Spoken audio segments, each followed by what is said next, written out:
Bismillahirrahmanirrahim. Assalamualaikum warahmatullahi wabarakatuh. Baiklah, kami dari kelompok 1, Abdul Rahman, Andi Zulkifli, Eka, Hanif Muslima, Nurul Afia, Nur Adila akan menjelaskan sedikit tentang makna konstitusi dan juga poin-poin penting konstitusi.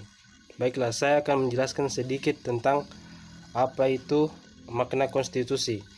Dalam ketatanegaraan Republik Indonesia, konstitusi diartikan sama dengan Undang-Undang Dasar.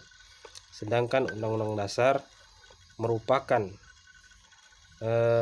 peraturan dasar dan juga ketentuan-ketentuan pokok yang dijadikan satu sebagai sumber perundang-undangan. Konstitusi adalah keseluruhan peraturan baik yang tertulis maupun tidak tertulis yang bersifat mengikat cara suatu pemerintahan diselenggarakan dalam bermasyarakat. Assalamualaikum warahmatullahi wabarakatuh.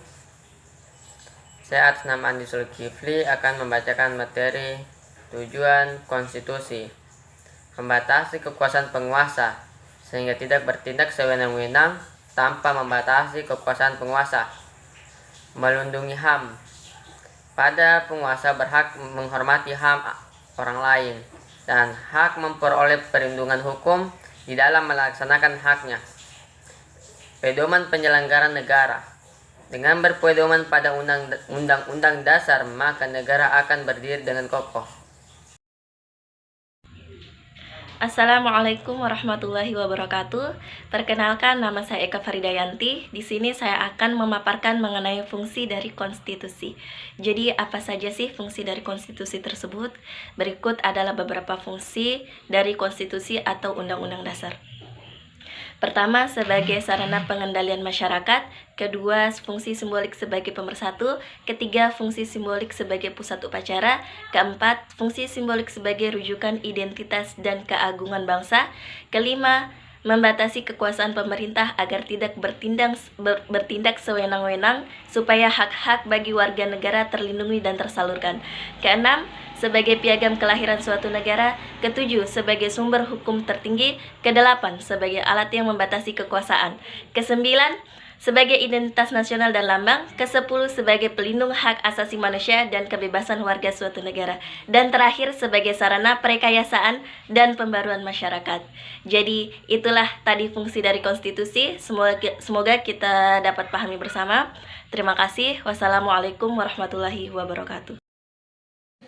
Bismillahirrahmanirrahim. Saya atas nama Hanif Muslima, saya akan menjelaskan sifat dari konstitusi. Sifat konstitusi terbagi menjadi 5, yaitu fleksibel atau luas, rigid atau kaku, tertulis, tidak tertulis, dan berkembang. 1. Fleksibel atau luas. Apabila undang-undang dasar itu memungkinkan adanya perubahan sewaktu-waktu sesuai perkembangan zaman. 2. Rigid atau kaku. Apabila undang-undang dasar itu sulit untuk diubah kapanpun. 3. Tertulis.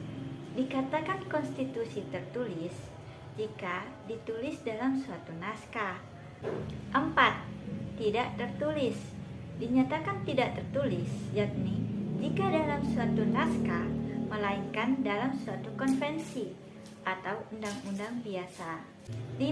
Berkembang. Sesuatu yang nggak bisa dibuat kapan saja oleh suatu kumpulan orang atau lembaga manapun.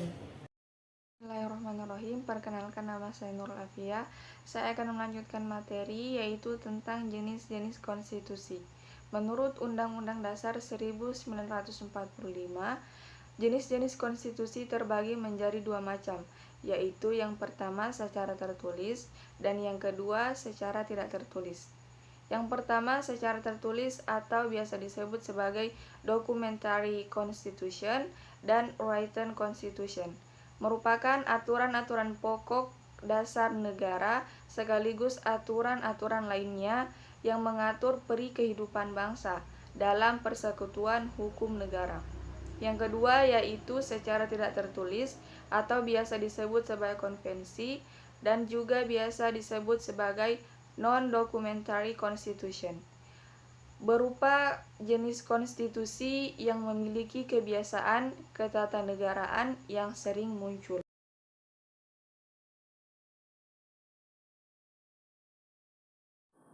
Perkenalkan, nama saya Nur Adila, NIM 211010101. Adapun syarat-syarat konvensi yaitu 1. Diakui dan dipergunakan berulang-ulang dalam praktik penyelenggaraan negara. 2. Tidak bertentangan dengan Undang-Undang Dasar 1945. 3. Memperhatikan pelaksanaan Undang-Undang Dasar 1945. Secara teoritis, Undang-Undang Dasar dibedakan menjadi 1. Konstitusi politik. Konstitusi politik berisi mengenai norma-norma dalam penyelenggaraan negara, hubungan rakyat dengan pemerintah, hubungan antar lembaga negara. Konstitusi sosial, undang-undang dasar yang mengandung cita-cita sosial bangsa, rumusan filosofis negara, sistem ekonomi, sosial, dan politik yang ingin dikembangkan bangsa tersebut.